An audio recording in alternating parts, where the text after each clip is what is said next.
আসসালামু আলাইকুম বন্ধুরা, সবাইকে স্বাগতম এসএফটি ডেইলি ব্লগে। আজকের ভিডিওতে আমি আপনাদের নিয়ে যাব শেরশাহী থেকে গোলাপগঞ্জ পর্যন্ত একটি সুন্দর মোটরসাইকেল জার্নিতে। আমরা এই যাত্রার পার করব মজমপুর, তারপর শাহবাজপুর আর শেষে পৌঁছে যাব গোলাপগঞ্জ স্ট্যান্ডে। পুরো রাস্তার সৌন্দর্য, মানুষের জীবনযাত্রা এবং পথের পরিবেশ আপনাদের সামনে তুলে ধরবো, তাই ভিডিওটি শেষ পর্যন্ত অবশ্যই দেখবেন।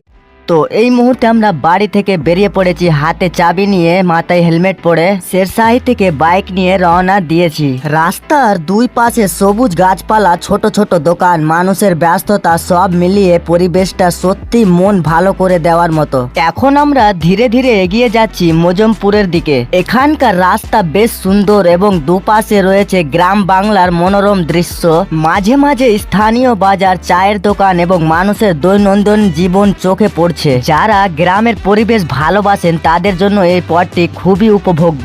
বন্ধুরা, আপনারা যদি এই রাস্তার আগে কখনো ভ্রমণ করে থাকেন তাহলে কমেন্টে অবশ্যই জানাবেন আপনাদের অভিজ্ঞতা। আমরা এখন ধীরে ধীরে এগিয়ে যাচ্ছি ব্যারিজের ওপরে। এই যে দেখেন ব্যারিজের ভিউটা কত সুন্দর লাগছে। আপনারা যদি কখনো এই ব্যারিজে এসে থাকেন তাহলে কমেন্টে অবশ্যই জানাবেন। এরপরে আমরা যে গ্রামটি পার করব সেই গ্রামটি হচ্ছে শাহবাজপুর। এখন আমরা পৌঁছে গেছি শাহবাজপুর এলাকায়। এই জায়গাটি স্থানীয়ভাবে বেশ পরিচিতি। এখানে রাস্তার পাশে বিভিন্ন দোকান, ফলের স্টল এবং মানুষের চলাচল দেখা যাচ্ছে। বাইকে করে এই রাস্তায় চলার অনুভূতিটা সত্যিই আলাদা। আবহাওয়া আজ বেশ সুন্দর, হালকা বাতাস আর খোলা রাস্তা ভ্রমণের আনন্দ যেন আরো কয়েক গুণ বাড়িয়ে দিচ্ছে। নিরাপদে বাইক চালাতে চালাতে আমরা এখন গোলাপগঞ্জের দিকে এগিয়ে চলেছি।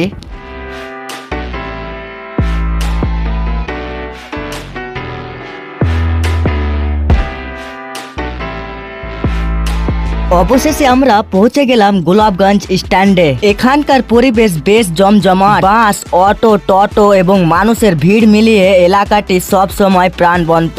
বাজারের চারপাশে বিভিন্ন ধরনের দোকান রয়েছে, তাই স্থানীয় মানুষের জন্য এটি একটি গুরুত্বপূর্ণ কেন্দ্র। আপনাদেরকে এই শাহবাজপুরের স্ট্যান্ডের ভিউটা এই ক্যামেরার মাধ্যমে ভালো করে দেখিয়ে দিচ্ছি।